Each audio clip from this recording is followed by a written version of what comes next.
Hey everyone, it's Ashley and Nandi, and we just wanted to say welcome to Freedom Soapbox. We vlog about our day-to-day lives and stuff that we think is important. We're excited to have a place to share our thoughts and hear from you all. Make sure you subscribe so you don't miss anything, and leave us your comments below. We live in a world where we can choose our own paths. We can be who we want to be and love who we want to love.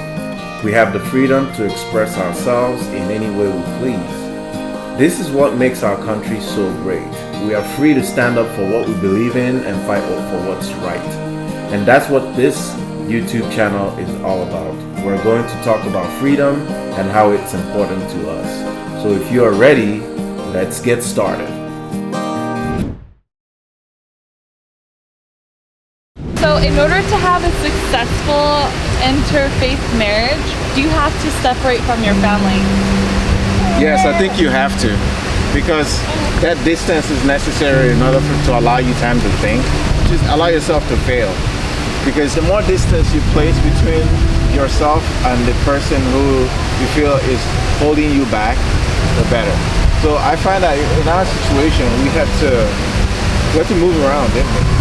Moved around, especially, if your families they're already nervous about you being in an interfaith marriage, and they're probably trying to assert themselves a lot and influence you to, do things that they want you to do, like force your spouse to convert or, something like that, right?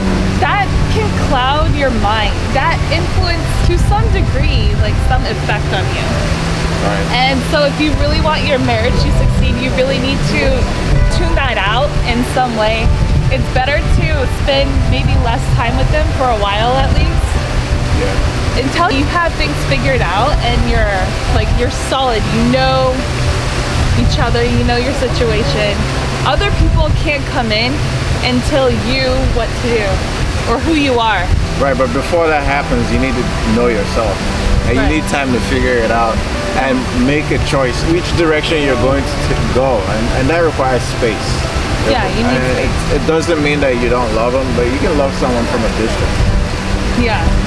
So yeah, that might require you to relocate geographically and find your own answers.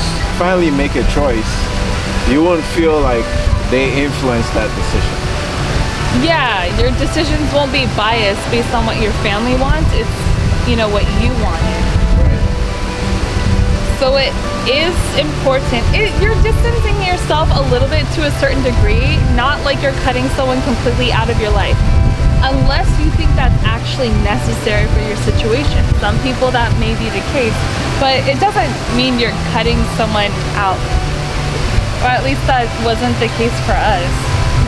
But you do need to distance a little bit. You don't need to have too much outside influence, especially when it's not supportive of what you're trying to achieve. When you cut your family out, do you feel guilty? You're going to go through the several stages of grief, yes. That's also why you need space. You need to allow yourself space to go through those different stages. And then when you come out on the other side, you would have made a good decision on how you want to feel. It will either be for better or worse. Right. And hopefully for better, and then you come out strong and you're in a better position to face them well-informed, confident about your choices. Give me an example in our situation. Just take me along the journey. Moving down to Florida.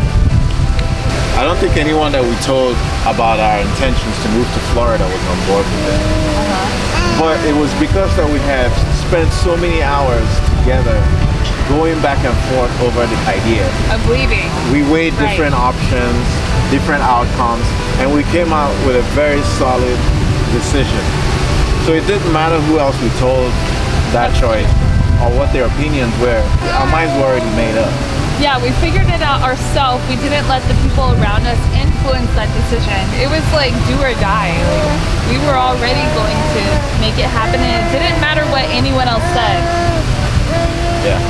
So, if you're going to make a decision when it comes to your relationship, especially when it has a lot of major differences like religion and culture, you have to spend time with your partner to toy different outcomes and just talk about it so you're very, very well on the same page, you know, so that when you meet family, you're speaking from one place. Yes, that's important. Because if you're not sure, you're a little bit wobbly in how you feel about something, then anyone in your family can really influence you and get you to Change your mind, change your mind. And then your partner's just like, I thought we agreed on this. What in the world is going on? All right, well, we have to wrap it up here because it's getting real loud and Windy. windy. We'll see you guys next time.